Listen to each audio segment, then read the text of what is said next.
This is the Rebel Author Podcast, where we talk about books, business, and occasionally bad words.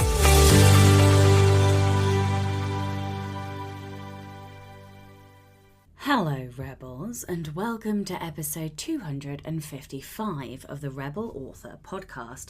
Today, I'm talking to Vanessa Vale all about thrifty tips to help take your author business to a giant 7-figure business.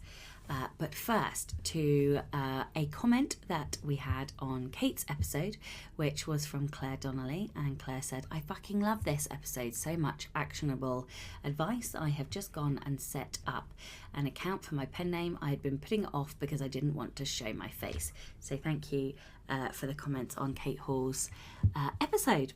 Okay. It is Tuesday the 13th of August as I record this, and I did check with my patrons to see whether or not they would be happy with me releasing one episode once, very, very late, the day before it airs publicly. And the reason for that is that I wanted to do it after New Zealand. Now, this seemed like a really good idea on the other end of this trip, but having just done the 36-hour or nearly 40-hour round trip that we've done, 3 planes, a 6.5-hour wait, and then a 2.5-hour wait, transfer, whatever it's called, which was certainly not long enough.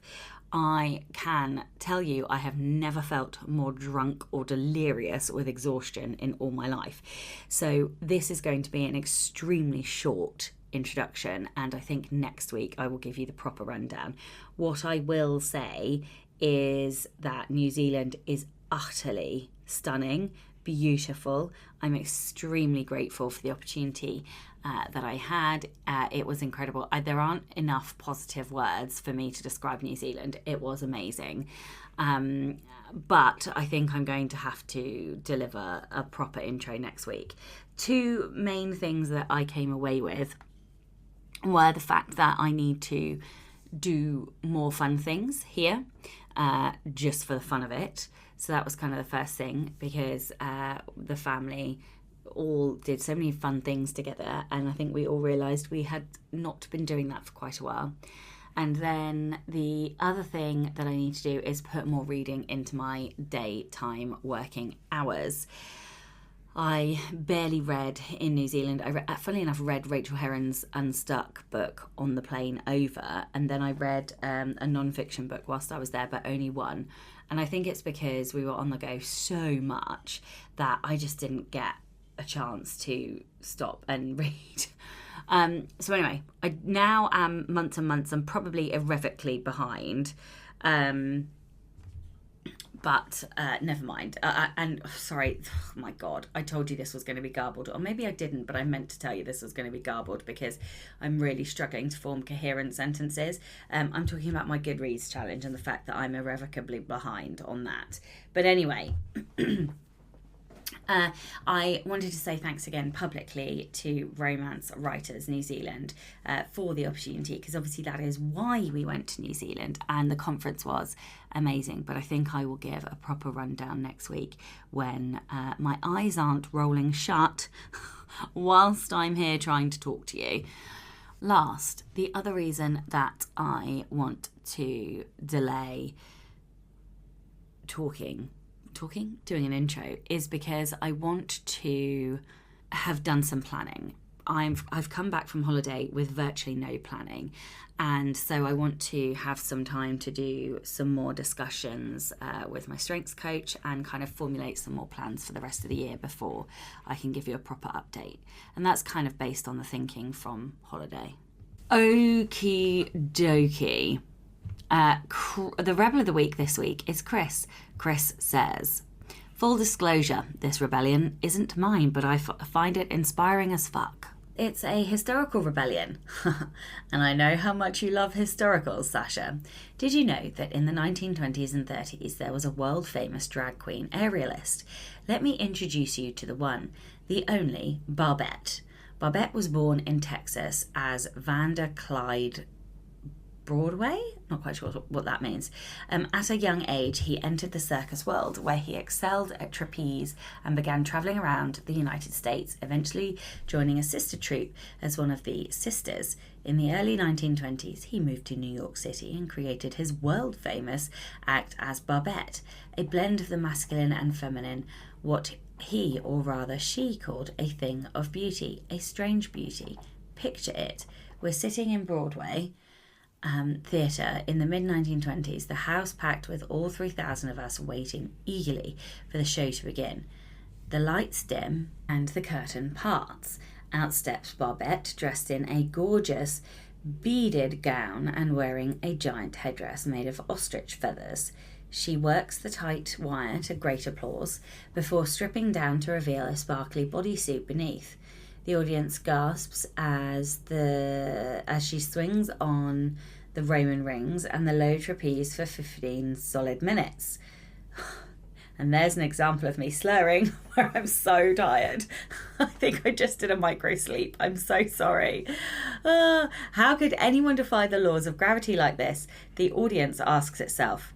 Now it's the end of her act. Barbette coyly goes to the lip of the stage and removes her wig.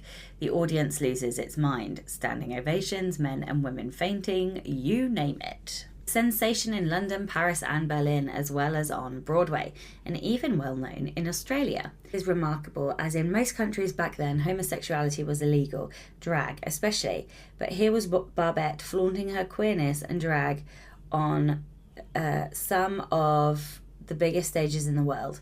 Tragically, she contracted an unidentified illness that stopped her performing in the 1930s.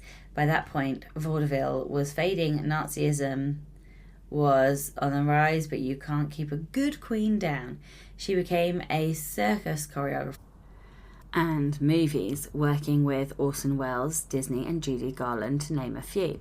But perhaps her most famous work that survives to this day was when she taught Jack Lemmon and Tony Curtis how to be in drag for the classic film Some Like It Hot. Yes, we have a drag queen to thank for that historical piece of cinema.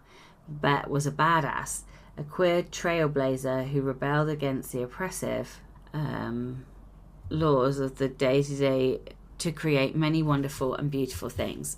Let's all raise a glass. Love this rebellion. I love the fact that she blended masculine and feminine in her work. I think it's absolutely amazing. And you cheeky monster getting in a historical rebellion. That did make me chuckle. Okay, if you would like to be a Rebel of the Week, please do send in your story. It can be any kind of rebellion, something big, something small, or something in between. You can email your story to Becca over on rebelauthorpodcast@gmail.com. And yep, that was another slur from me. I'm like micro sleeping at the desk. Okay, no new patrons this week, but an enormous thank you to all of my existing patrons. If you would like to support the show and get early access to all of the episodes, you can do so, as well as bonus content like our sex masterclass, both steamy and sweet, coming up. And you can do that from as little as $2 a month by visiting patreon.com/Sasha Black. Okay, that is it from me this week. I will be back bigger and better next week. Hello, and welcome to the Rebel Author Podcast. Today, I'm joined by Vanessa Vale. A USA Today bestseller, Vanessa Vale writes tempting romance with unapologetic bad boys who don't just fall in love, they fall hard. Her books have sold over 1 million copies. She lives in the American West, where she's always finding inspiration for her next story. Hello and welcome. Hi. Thank you for having me. No, thank you so much for coming on. All right, so before we kind of dive into the topic of, thrifty tips, let's talk a little bit about your journey. How on earth did you become a 7-figure author? How did you get to where you are? What is your writing journey? Were you one of those kids that always knew, or tell me your story. Absolutely not a child writer. I actually was more like a child artist. I went to art college. So I have a degree in graphic design. And so that's why the marketing branding aspect is something that I enjoy and can tackle myself. But that's not part of this intro, but I started writing about 10 years ago. I love reading romance, and I wanted to fill in a blank that I found, which was steamy cowboys. There were tons and tons of cowboy books, but they were all sweet or slightly spicy. None of them were very, very, very spicy. And so I wanted to fill that void. And so I wrote the Bridgewater series, which is,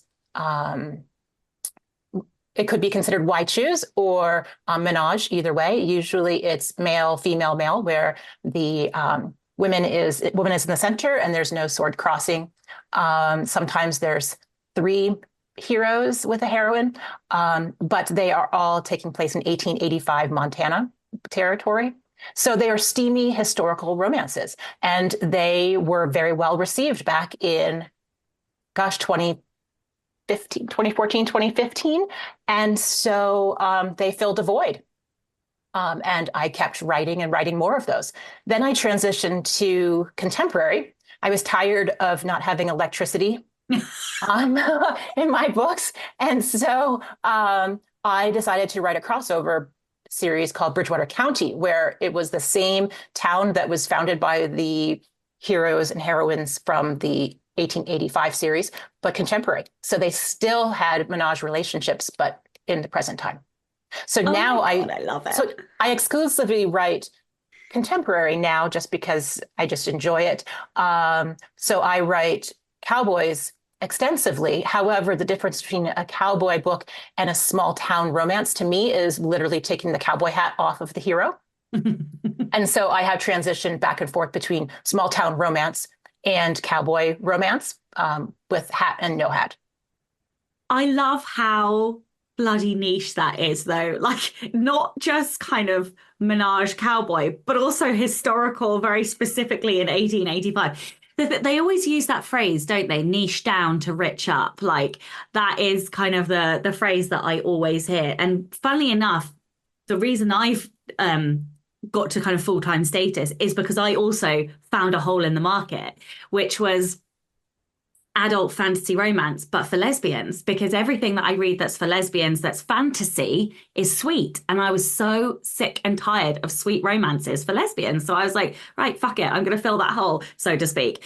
And did with lots and lots of spice. So yeah, I love that is kind of when you find that thing that really like tickles your kind of interest, and it happens to be a niche, like that tends to be when things blow up. Okay, so you've developed a like brick by brick kind of strategy for building a 7-figure author career.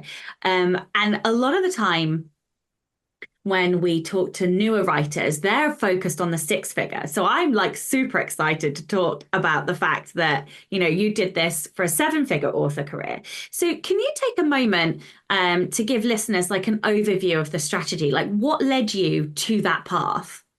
Sure.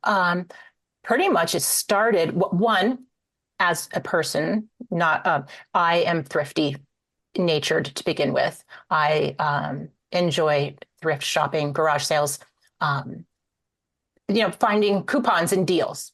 So I like to watch my pennies. I don't want to say pinch them because I like to spend money when it's appropriate, but I like to watch it cautiously. So that's in my nature. So that helps substantially. But back in the day, I was working on Facebook ads. Whether they were good or not is really irrelevant, but my account got shut down. I think everyone is familiar with getting a note saying a post or something was deleted or whatever from Facebook. They cancel you or delete something on a whim. And so they canceled my ad account. And I didn't have that opportunity to promote through those ads. I had to consider other ways to promote myself, pushing my books and my brand. And I started slowly. It's a little bit at a time. It's not like all of a sudden I had this pile of stuff I was working on, but I decided to do simple things like focus on my newsletter, focus on building a website that readers can come to as sort of like a portal for me. I focused on making network connections with other authors, doing a reader magnet and or a newsletter lure to pull people in. Also doing things like I'm giving like a high level bullet point list of different options so you can see how they're all either free or low cost. I'm doing those book funnel monthly book shares. Other things I'm drawing a blank right at this moment, but different options to get my book out there that didn't cost money. Besides doing newsletter swaps with other authors, doing social media swaps, different kinds of things that don't cost any money to get the book out there. Over time and growing more and more books on my backlist, I was able to start to see a trend and a pattern on how these various tools helped me grow more and more. And that is pretty much just a total tease, what I just shared with you. Oh, I love a tease. Hello, fellow romance author. Gotta love the tease. Or a cliffhanger. Yes. Oh my God. I have readers who are wild at the moment because of a current cliffhanger.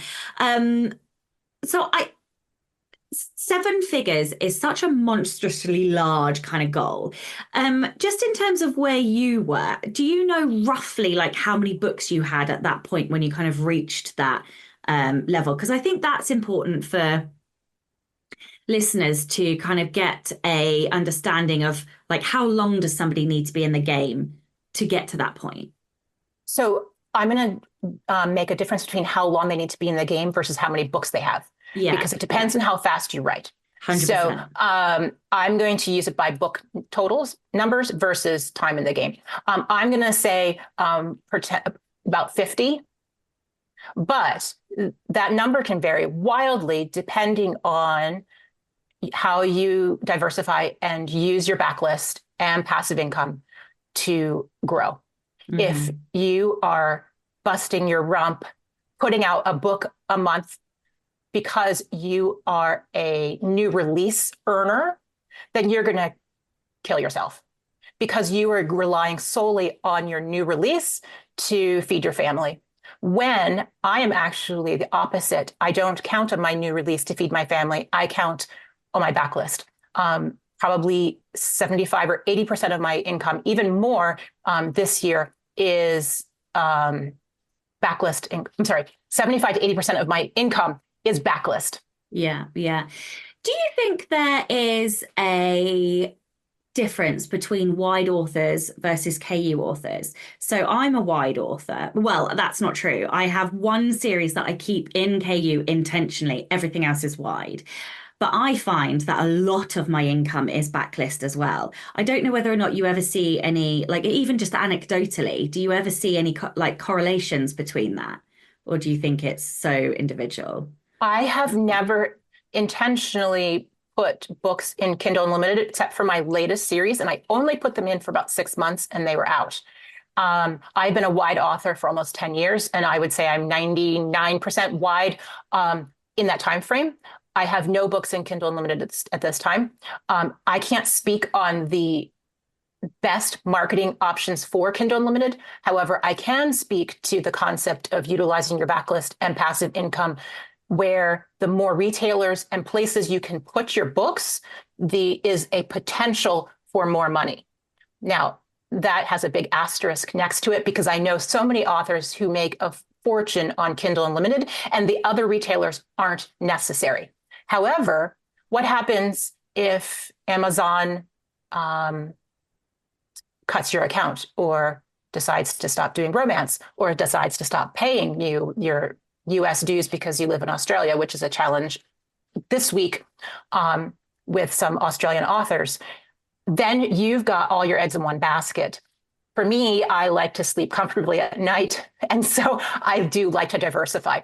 Again, that's a personal choice. And I truly wish often on a daily basis that I was in KU because it's so much simpler. So everyone has an advantage in different ways. And I don't want to direct any author into one choice or option as the way to go because there is no official way to go. Yeah, completely agree. And that's why, just because I like diversification of my income portfolio, I was like, I didn't have anything in KU. And I was like, hang on a minute, but that's also an income pot. So I was like, I'm going to write something specific for KU and leave it in there. So that's kind of why I did it. But for me, everything is about visibility. And like when you have these like traffic spikes or whatever, if you've maybe gone viral on something, the really interesting thing for me is I earn double on my wide books than I do my books on KU when I have a similar kind of viral spike in terms of numbers and traffic. So I think so for me, I want to be 95% wide and just a little foot in that one because I think because yeah, that's what works for me. It doesn't necessarily work for everybody else. There's a multitude of reasons. I've got a friend who's KU only and earning mega bucks and very, very happy. And so yeah, I think we have to do what's right for us. Okay. How did you kind of go about identifying the key bricks in your like strategy and how you kind of built your career? Was there something that, or maybe not necessarily how you started it, but over the years, did you kind of refine it where you feel like there's a specific place that writers should start? I think for me, identifying the bricks. So the brick term is, I think we may have skipped that. I want to make sure I clarify this brick concept is that I use the image of building a house as a building of an author brand strategy. Your author brand strategy is a house. If you have a bad foundation on a house, if there is any kind of bad weather, for example, Facebook shuts your account down, Amazon's messing with you, you become unwell, you want to go on vacation, whatever the challenges are, if there's a changing whim in the industry, can your house be sturdy enough to weather that challenge? So these bricks are individual concepts that, like a newsletter, for example, is one brick that built together creates a solid foundation for your house. So I wanted to make sure I put that in there. So I don't know if we mentioned that. When I started, I wasn't like, let's find these bricks. But what was happening is I was seeing repeated and successful trending with different things I was doing. So for example, one of the ones that is, in my opinion, my strongest brick is my newsletter. The reason why is because a newsletter, the email addresses of people who sign up for your newsletter, whether directly to a sign up form or through a free book program, book club, book funnel arrangement, whatever it is, they signed up intentionally. They are yours. They belong to you. Unless they unsubscribe, they are on your list. And no one can take it away. No one can terminate it. No one can cancel it. Those readers chose you. And so you have the opportunity to share anything you want in any way about yourself to them. And so that is my strongest tool because it belongs to me. And so that is a key brick. I constantly, in the background, grow my newsletter. It's not like today is Tuesday. It is going to be my newsletter day. It's a subtle thing in the background that I always have, such as I ensure that I have a solid reader magnet for people who are freebie seekers. Here in the United States, we love free stuff. And we will try something out for free more than paying money. So if I can lure someone to one of my books for free through a loss leader of that book, I may hook them into the 80 plus other books that I have. So I'm losing perhaps $3.99 or $4.99 on that book, but I could gain $4.99 times 79 other books. So I want to hook them into my newsletter so that I can share stuff with them going forward. The more people on my newsletter, the more chances I have for prompting them to what I have to offer. So that's an example of a brick. Do you so I'm terrible for this. I set up autoresponders when I first create my mailing list and then I never go back and change them.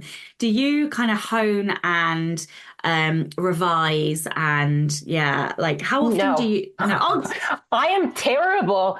Terrible. I do not listen to me for how to set up your newsletter in the most successful way. What I'm sharing is your newsletter is your most successful tool. Work with someone else and learn from an expert on how to utilize it most wisely. I do have a drip campaign, which means someone signs up for my newsletter, and then I have several emails that are fed to them automatically with different information about me over a certain period of time. yeah. Mine has not changed in a while either. Really need to edit mine. I have like I Yes, think I had 2 books when they first started, and now I'm on like 6 in this pen name. So I'm like, yes. And so one of the things to remember is that you want to set up something that you don't have to remember, hey, I got to go back and fix it. yeah, Because, yeah. you go back, I get readers that prompt me, this isn't correct. I'm like, oh, yeah, that's wrong. I want to say I have 115,000 people on my newsletter list. Whoa. And the reason why I'm sharing it is not because it's like, oh, I do, but because I have worked almost 10 years to slowly grow that list. Now, a lot of people are like, well, how many people actually click? The click count ties into many other factors, like how strong my subject line is and other things. I'm not going to get into that. But though I have the opportunity, my point is I have the opportunity of hitting 115,000 people. So are they all quality leads? No, absolutely not. But they are there who chose me, and I want to make sure I can hit them as many as possible. Yeah, yeah, yeah. And also, I suppose the larger a list grows, you can have a slightly reduced click rate and still be, the numbers are magical at that point because it's compound interest, isn't it? Right. So Right. I get an average of between 30 to 35,000 opens.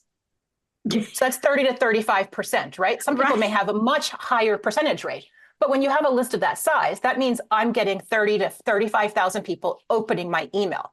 Yeah. Now, again, this took me 10 years of slow behind the scenes growth. I consistently make sure I have something like bonus content, which is another brick, actually. Bonus content is a huge and amazing way to grow your newsletter list. I have my bonus content, which is a short 1,000-word add-on to after the end of one of my books.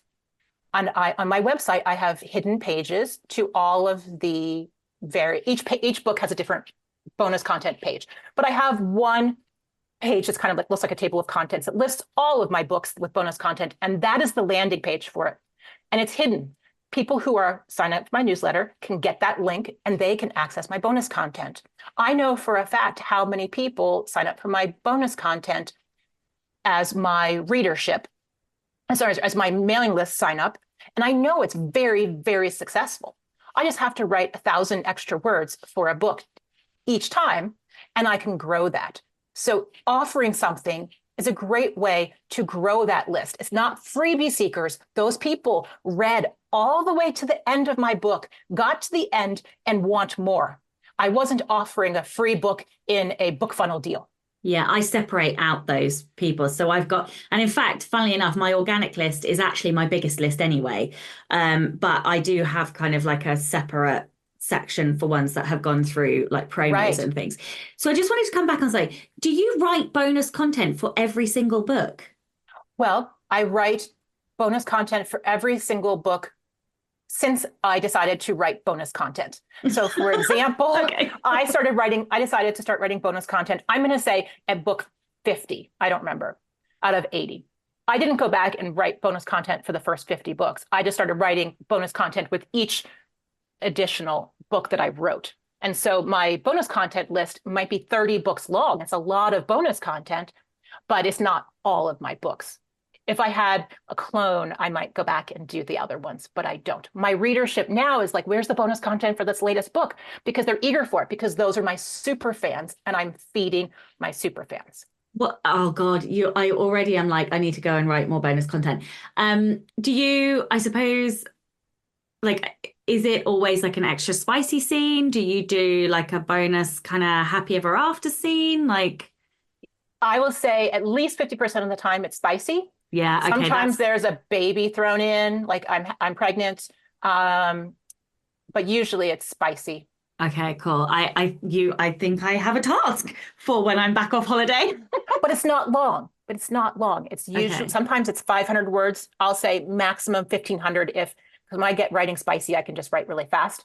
But they are not long. I'm not talking about tomes here, people.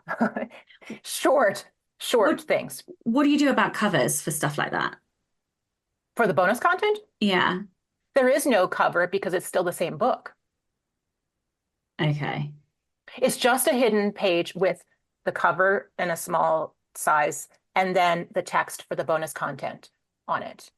Ah, so they get the link once they've signed up through your mailing list, and then They the get a link goes link to the from my website. mailing list that takes them to a landing page that lists book one, book two, book three, book four, all of the books on there. They pick on it and then it goes to an individual page for that book. But the Okay, cool. reader has the landing page, and the only thing I have to change in my setup, remember I was talking about set it and forget it kind of scenario where I don't want to have to keep realizing I goofed. All I have to do is add a link, new release book on there, and it takes it to the landing page. I'm sorry, the book specific bonus content. And so if the reader has the link to that landing page, it never changes. So I don't Yeah. have to do extra work each time. Okay. Okay. Okay. Oh, loads of stuff to think about already, and I've asked like two questions. And it's free. Think Yeah. about this. It's free. You're spending, I'm going to say an hour or two writing this and setting this page up in the background. Mm. And it's done forever, ever, right? And it's free. It didn't cost you anything other than a little bit of your time. And Mhm. so you're luring in people who, again, I'm repeating this because it's really important. They read your entire book and got to the end. They loved you enough to want that bonus content. Yeah. So when they sign up for your newsletter, they are the hottest of hot signups. Okay. Um, let's talk about consistent output. You have got a lot of books. Um, you know, how does that affect your ability to earn money? Do you feel like it's the biggest factor? Like, how do you balance the need for quantity whilst maintaining mental health, physical health, sanity, not going into burnout, also doing the marketing, also keeping abreast of the business and legal sides? Like, yeah, talk to me about kind of consistent output and maintaining sanity in all of this.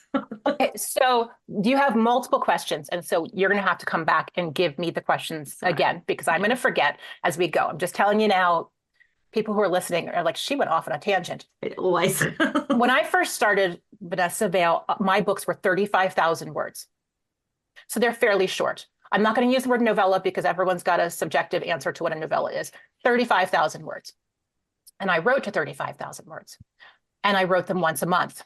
I was able at that time to output a 35,000 word book once a month. And that lasted for a number of years, and I was okay with it. Now, no, I'm not the same person I was. The ability to put out that many books is just not doable for me any longer. I have several points I wrote down as notes on this. I want to make sure I hit them. The one thing to recognize is your own personal ability to finish a book. Do you have kids? Do you have a full-time job? Are you taking care of elderly parents? Are you running a seaworthy business? I mean, whatever it is, your life could impact how much you write. And so you have to decide how much you are able to healthily write. Let's say it's 4 books a year. Fine, 4 books a year. That's perfect for you. Do that and you will do fine. If you can write a book a month, great. The difference on a book a month is that after 1 year, you'll have 12 books. The more books you have, the more opportunities for sales in different retailers and the better growth for tackling your backlist and utilizing it to your advantage, and also for passive income. However, if you can't write that many, then you'll get there eventually. Remember that time versus the time difference. So, but I want to point out this one thing. I want you to think about it. I'm not a math person. I hate math. I went to art school. But there are some basic math concepts in business that are really important. I think we can all agree there's a sweet spot on cost versus word count. Me as a reader, if I'm going to buy a book, I don't want to spend, I'm going to say $5, $4.99 on a book that's 20,000 words. There's not enough words there for the money. We all personally have a sweet spot on how much we're willing to spend for a book length. As an author, you probably start to learn what that sweet spot is. I, as Vanessa Vale, was back in the day able to sell a 35,000 word book for $3.99. That was back in the day. Now it's a different day. Now my books are $4.99. And I've actually decided to up the word count a little bit. But here's the math. Let's say you are a 50,000 word book writer. Your books are 50,000 words. And you recognize if I write 50,000 word book, I can sell it for $4.99. But you overwrite by 5,000 words. So you write a 55,000 word book. You still have to sell it for $4.99.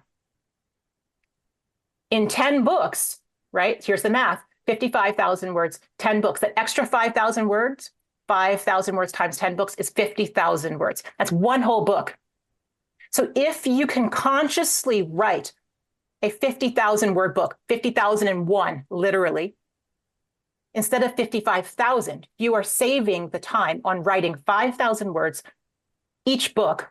I don't know how long it takes you to write 5,000 words. It could be a couple days. It could be a week. It could be longer. So you're saving maybe, I'm going to say a week per book in writing time.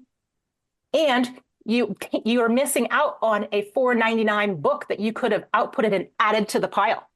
You could have 11 books instead of 10. So my point is, if you are going to find a sweet spot of a price point and a word count, try to hit it as closely as possible so that you're economical with your time and with your earnings, because you might be able to throw in an extra book, especially those who write in a longer stretch of time. You want to make sure you're being as economical as possible. Now, why is this important? It's because the extra book can make you extra money.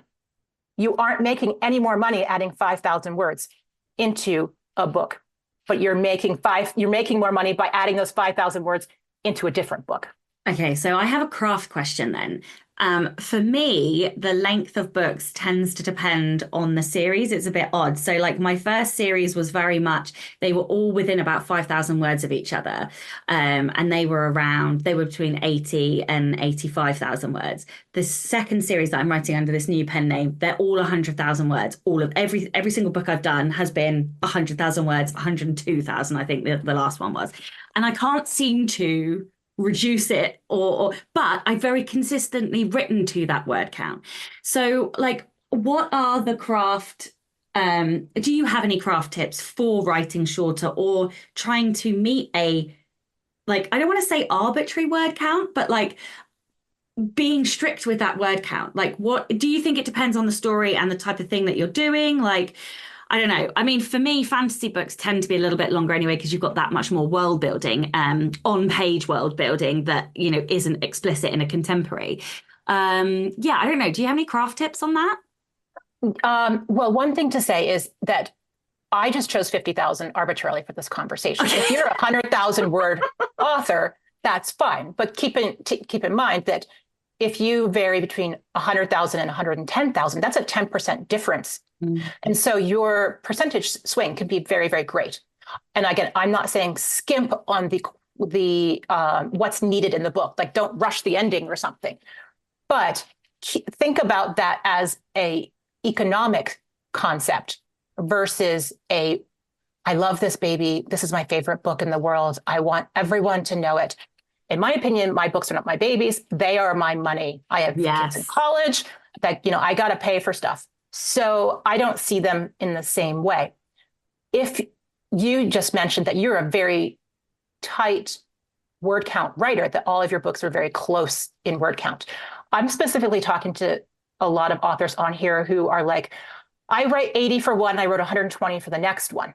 Well, okay. And the 120 book you're earning the same $4.99, $5.99, whatever it is, but it's a 40,000 word count swing. That's 50% of that 80,000 word book. You just have technically, air quotes, I'm putting my fingers up in air quotes, lost on that book that's 120,000 words. Yeah. So to answer your craft question, perhaps one has to identify the things that are required in a book. You could use the W method. There's a lot of different methods for outlining a book. But for me, I usually have 3 sex scenes.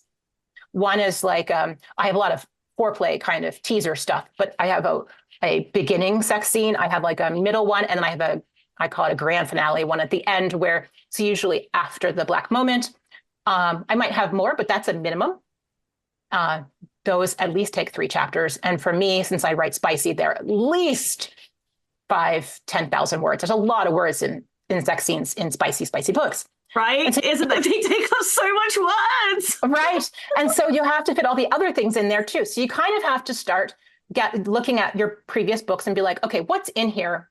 What do I have that I need to repeat in every single book? And then start a pattern. I'm not saying writing cookie cutter books, but romance is cookie cutter. Yeah. It's I know what the you stuff mean. that you put on top of it that makes it different. And so there is a little bit of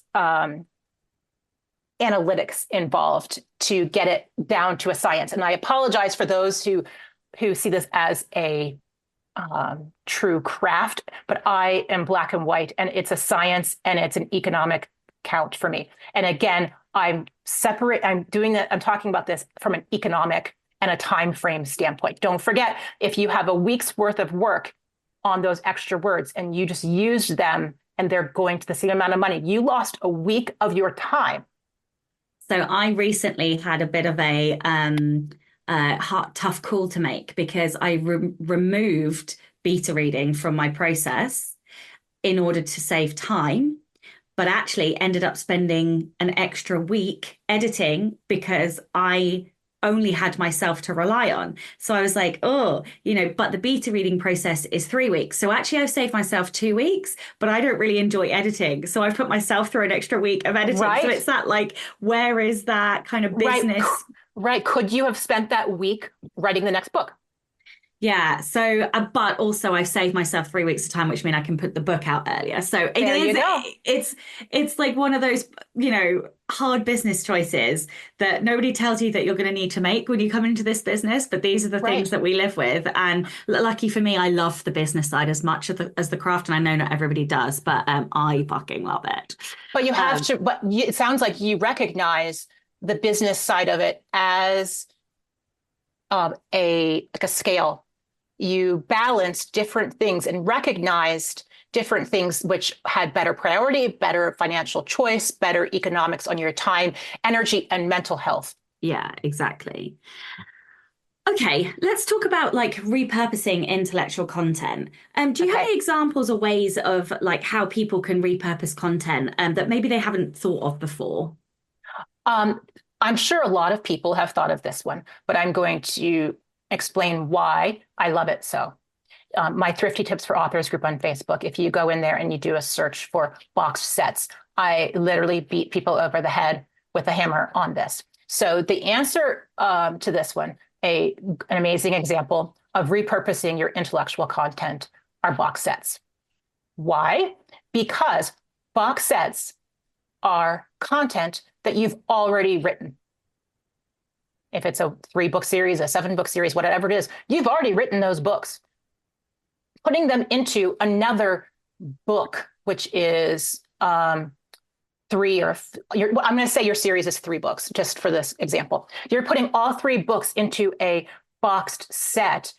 All you're doing is, I use Vellum. I'm just dragging the Vellum files into a new box set thing. It takes me personally, 10 minutes to drag and drop because you've already got the setup done. And then a replacement graphics cover. I do my own graphic design, so it's easier for me. But if you are planning on using a graphic designer, you know in advance to ask them to make a series cover for you. When you put it up, it's free. The only thing you're really probably paying for is a graphic designer for the cover. But the work is already done. Box set readers, especially wide, and there's a big asterisk here, like exclamation points, bold, are different readers than standalone book readers. There are people out there who love to buy box sets because I don't know if they have OCD or something, and they want it all in one package. They just don't want to clutter up and lose stuff on their e-reader. I have no idea why, but box set readers are different readers than individual ones. Individual by buying book 1, then book 2 and book 3. If you don't have a box set, you may not be hitting those readers. And you want to hit as many as possible. But here's the good part. Let's say your books are $4.99. We're going to say $5. Again, I hate math, so we're going to do easy math. It's three books. So it's $4.99 each time someone buys one. Let's say you set the box set at $14.99. You're technically making 2 pennies more, right? For that series if you sell it at full price. The difference is box sets are the only way your readers are your only readers who pay 100% read through on your series. So what is read through? That means a reader bought book 1, they loved it, they bought book 2, they loved it, and they bought book 3. If you look at your data, the average, I don't know what it is, but not 100% of the people who buy book 1 buy book 2. And especially not 100% of people who buy book 2 buy book 3. It drops off exponentially. So of those people, you're not getting them to earn $15. You're not. But you are getting them to earn 100% read through on those box set people if you sell them for full price. And so if you have a box set book, it costs you nothing to make, and you can make $15, as in this example, on that reader. And it's 100% read through. You don't care if they read all 3 books, they paid for it. It's especially good if you translate your books to other languages.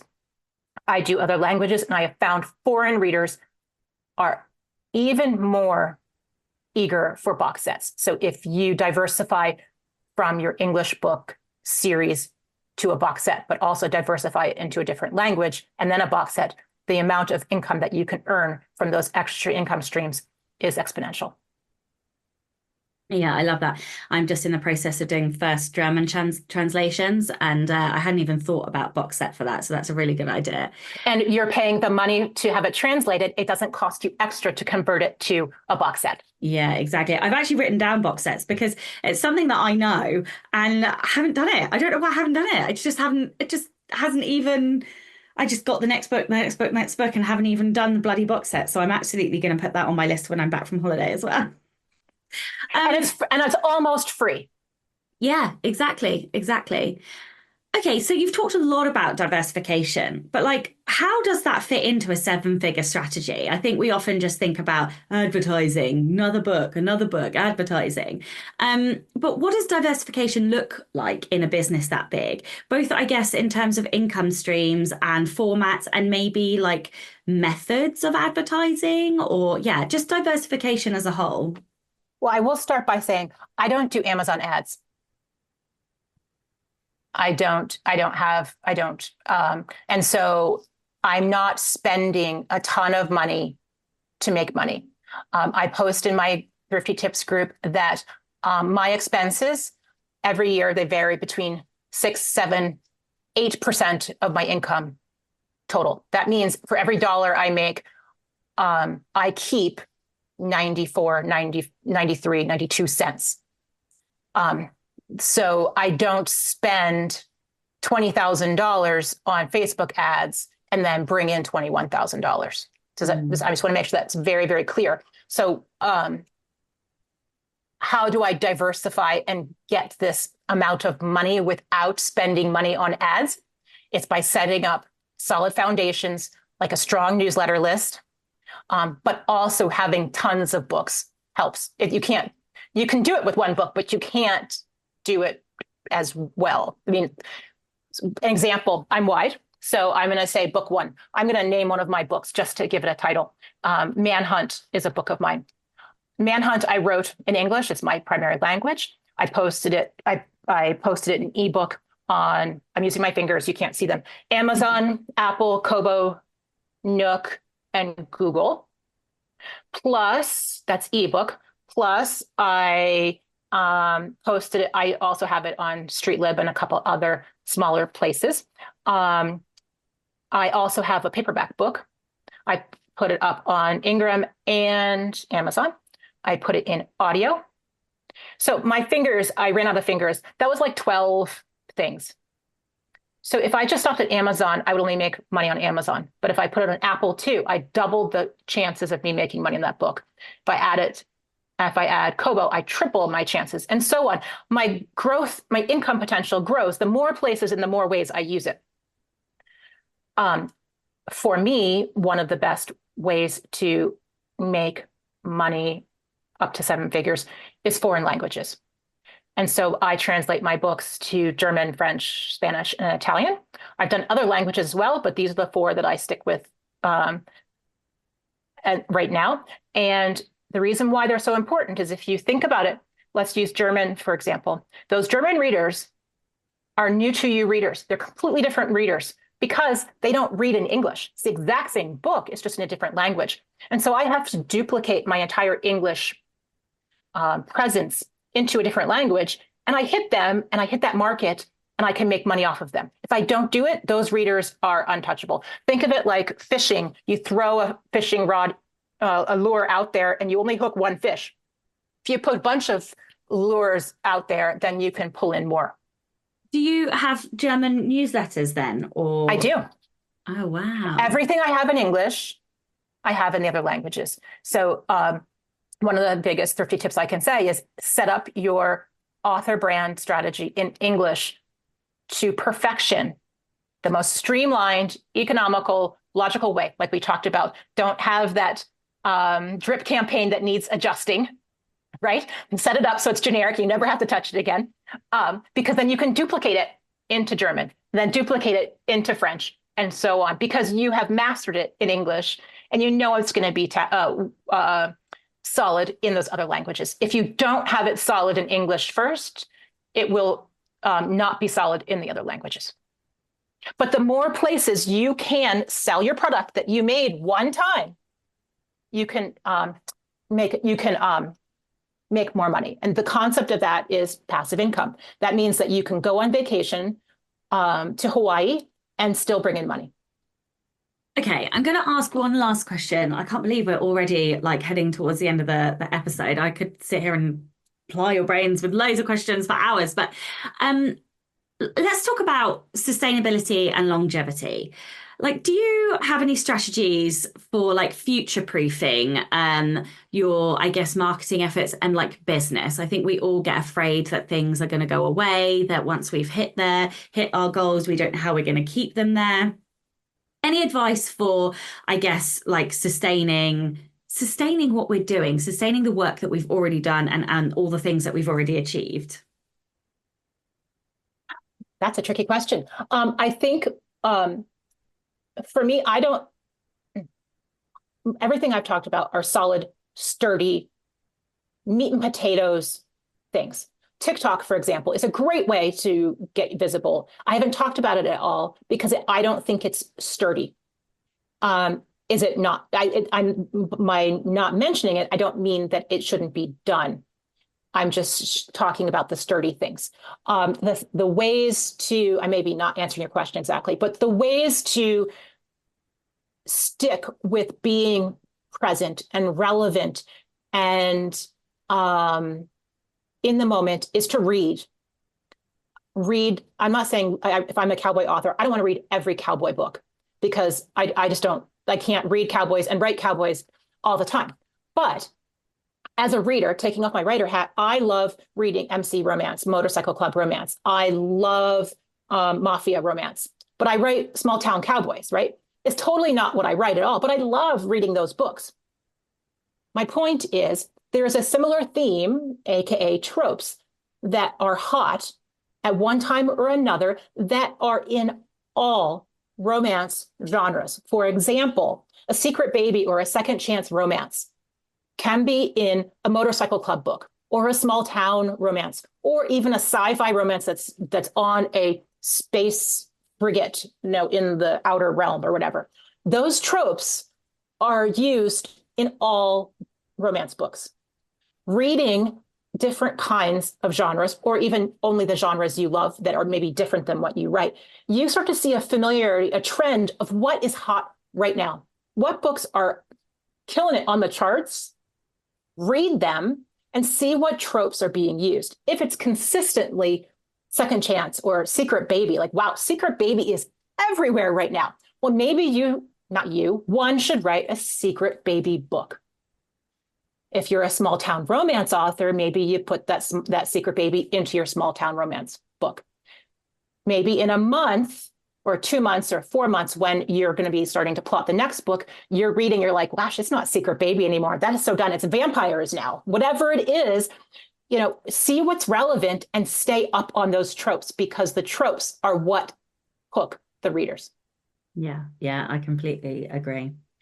Okay, well, this is the Rebel Author Podcast. So tell everyone about a time you unleashed your inner rebel. I was thinking about that. This is a tricky question. I unleash my inner rebel 2 or 3 times a week because I do Brazilian Jiu-Jitsu. Oh, wow. That's so cool. I have done it for 10 years. I'm a brown belt in it. And it is really, really, really hard and crazy. And if you don't know what it means, if you want to put it into a romance context, I roll around on the ground with sweaty men. But it is hard and crazy. And that makes me a rebel because not many women do it and not many women stick with it. Oh, I love that. I used to do a lot of martial arts. I've gotten very, very close to black belts twice in my life. And unfortunately, I had instructors who haven't been too kind to me. So I've ended up leaving. But it's on my, like the thing that got away from me. I will do it. I will do it because I've been so close, so twice. And I love martial arts. There's just something about the discipline and also like being in an environment when you're allowed to punch people. Although I suppose yours is more like grappling on the ground. There's a lot of groundwork. I can choke them out. I can choke people out. Yep. Exactly. Amazing. Well, thank you so much for your time today. Would you like to tell everyone where they can find out more about you, your books, your courses, anything else that you kind of want to add? If you're interested in my books, you can see the full list on my website, vanessavaleauthor.com. If you found interest in my Thrifty tips, you can join my Thrifty Tips for Authors Facebook group. You can just do a search for that. If you're interested in taking a class, I have a Brick by Brick to 7 Figures authors class, and you can find that at thriftytipsforauthors.com. Amazing. And I'll make sure all those links are in the show notes as well. Well, thank you so much to you and also to all of the show's listeners. And of course, a giant thank you to all of the show's patrons. If you would like to get early access to all of the episodes, you can do so by visiting patreon.com/Sasha Black. I'm Sasha Black. You are listening to Vanessa Vale, and this was the Rebel Author Podcast. Next week, I'm joined by Helen Glynn Jones, and we're talking all about how to go from indie to traditional publishing and all of the hard work involved in between. So join me next week for that. Don't forget to tune in and subscribe on your podcatcher. And when you have a moment, please leave a review.